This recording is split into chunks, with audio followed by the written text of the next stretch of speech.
Alright, let's move on. Pathways 2.43. This is another problem that aims to make sure you understand how atoms are arranged on a subatomic level in terms of the number of particles that are present. What we've got is several drawings in your textbooks. The drawings in the textbook are much nicer than the ones I have on the whiteboard, but nonetheless I've conserved the important information here, which is the number of protons, neutrons, and electrons present in each atom A, B, and C. These are different atoms, of course. Okay, it's a three-part problem. We're supposed to write this notation from the image for the isotope under study, okay, based upon the information we're given. Whenever you're starting a problem like this, the most important bit of information that I think you can find is the number of protons. If you know the number of protons, you know what that element is, because remember, number of protons determines what the element is. Here we've got 18 protons. If I go to my trusty periodic table and I look for the box that has the integer 18 or the whole number 18 in it, I quickly locate argon. So my element symbol is argon. This atom is going to be an argon atom that we're going to talk about. Okay. Now we're also supposed to fill in the rest of the notation.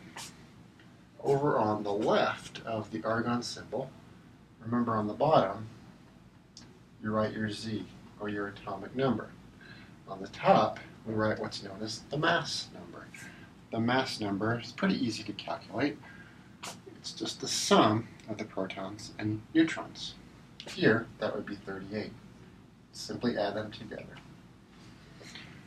Lastly, I need to consider if I've got a charge, positive, negative, or neutral. In this case, I've got 18 protons, I've got 18 electrons. The positive charges and the negative charges balance one another. I've got a neutral atom.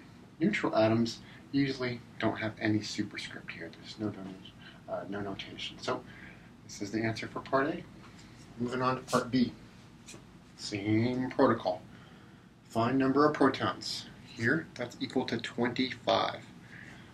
Now because of that, I know I'm dealing with manganese, because all atoms of manganese have 25 protons in the nucleus.